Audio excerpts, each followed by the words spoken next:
Welcome back to the tea table, my friends. It's always good to spend time with you. You know, the other day I received really good news from a friend of mine in Israel concerning a mutual friend of ours who also lives in Israel and who had been in fasting for 3 weeks for God to respond with an answer to a critical situation. Well, God did respond with an 11:59 miracle, and we were truly joyful. Not only did God respond, but with an exceedingly abundantly response. Have you ever noticed how easy it is to look back over our shoulder to see the miracle in our lives that God has provided for us, and the joy we experience when the need has been provided for?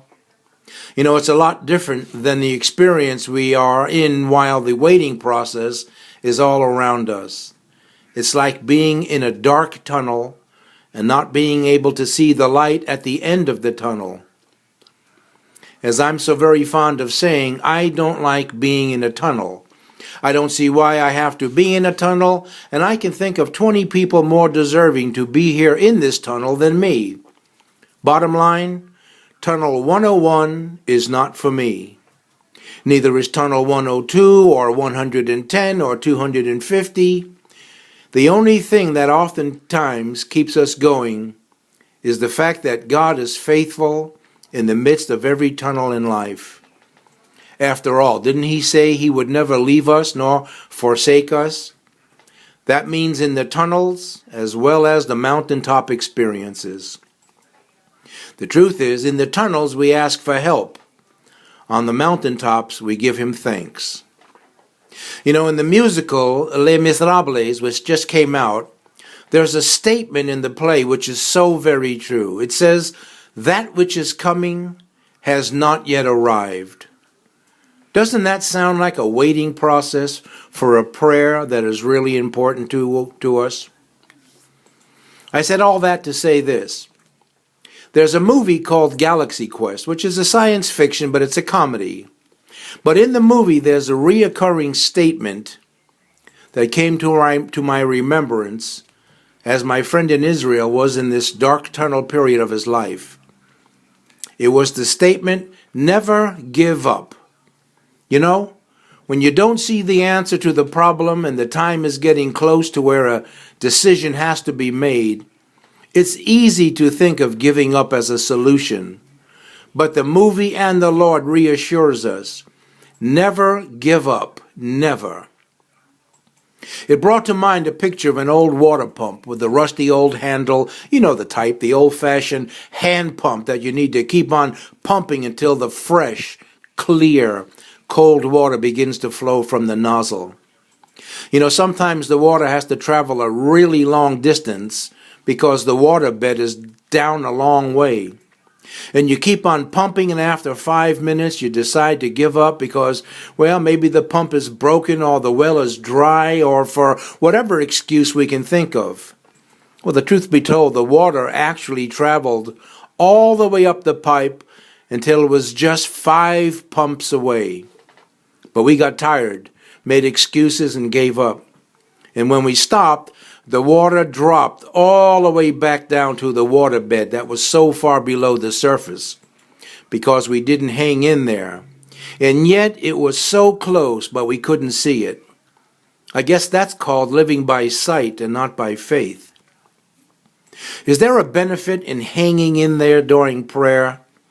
You know, Daniel thought so in Daniel 10:12, where it tells us, "He told me, 'Don't be afraid, Daniel. God has heard everything you said ever since the first day you decided to humble yourself in front of your God so that you could learn to understand things. I have come in response to your prayer.'" Listen to this next verse. It's in Daniel 9:23. "As soon as you began to pray, an answer was given, which I have come to tell you, for you are highly esteemed." If that's not an encouraging verse, I don't know what is. As soon as you began to pray, an answer was given. You know, Daniel could have thought, well, God is busy, or there's something wrong and my prayers won't get answered, so I may as well just give up. But Daniel knew that God is faithful to answer. You see, Daniel knew that in Isaiah 65, verse 24, it said, "Before they call, I will answer. While they are still speaking, I will hear." That means never give up.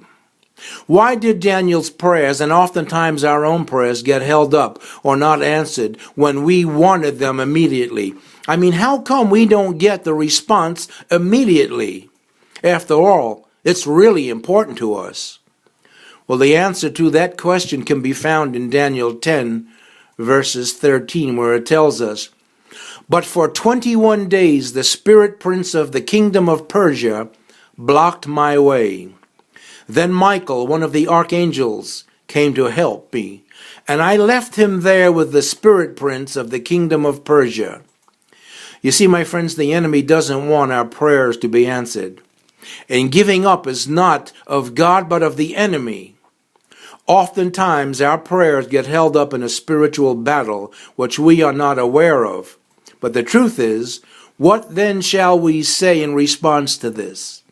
If God is for us, who can be against us? As it tells us in Romans 8:31. That, my friend, is a never give up statement. If you're waiting for an answer to a prayer that you lifted up to God, don't stop and never give up. Never, never give up. Because that which is coming has not yet arrived, but it is on the way. I leave you with this. Yevadikika Adonai Yishmareka, Ye'er Adonai Panavileka Vichoneka, Yisa Adonai Panavileka V'yasimleka Shalom. The Lord bless you and protect you. The Lord cause the light of his face to shine upon you and be gracious to you. The Lord turn his countenance or his attention to you and give to you his shalom. That means his peace. God bless, friends, and we see you again next week. Have a wonderful week.